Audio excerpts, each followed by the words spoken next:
Step into the darkness where reality blurs and nightmares come alive.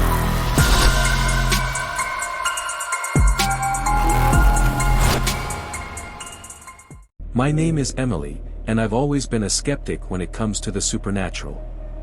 But after what happened to my family on that farm in Tennessee, I can no longer deny the existence of things beyond our understanding.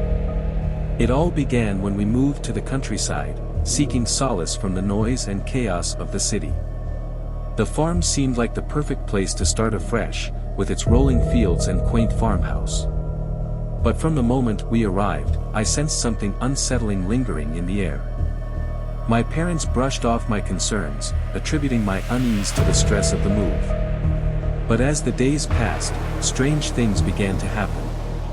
Objects would inexplicably move from one place to another, and eerie whispers echoed through the halls of our home. At first, I tried to ignore it, convincing myself that I was imagining things. But then, the incidents grew more frequent and more disturbing. Shadows flickered in the corners of my vision, and I would wake in the night to find myself paralyzed with fear, as if someone, or something, were watching me from the darkness. It wasn't long before my parents began to notice the strange occurrences too. They tried to reassure me, telling me that it was just our imaginations running wild. But deep down, we all knew that something was terribly wrong. Then, one night, as we sat down to dinner, a cold wind swept through the room, extinguishing the candles and plunging us into darkness.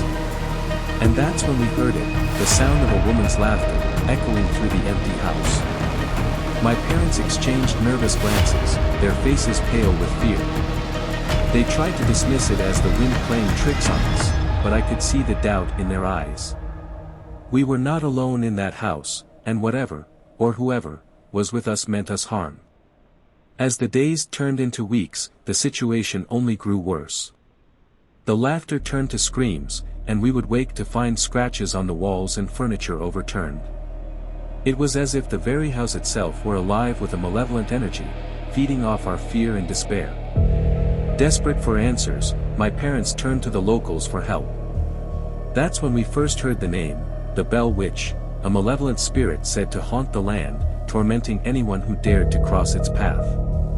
At first, I scoffed at the idea, dismissing it as nothing more than an old wives' tale. But as the incidents continued unabated, I began to wonder if there might be some truth to the stories. Then, one night, as I lay awake in bed, I heard the whispers again, the soft, insistent murmurs that seemed to come from all around me. And that's when I saw her, a figure standing at the foot of my bed, her features shrouded in darkness, her eyes burning with a malevolent light. I wanted to scream, to run, but I was frozen in place, unable to move as she drew closer, her laughter echoing in my ears like a death knell.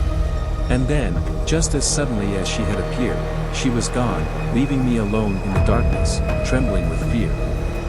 I tried to tell my parents what I had seen, but they refused to listen, dismissing it as a nightmare brought on by stress and fatigue. But I knew the truth. I had come face to face with the Bell Witch, and she was real. As the days passed, the hauntings only grew worse, until we could bear it no longer.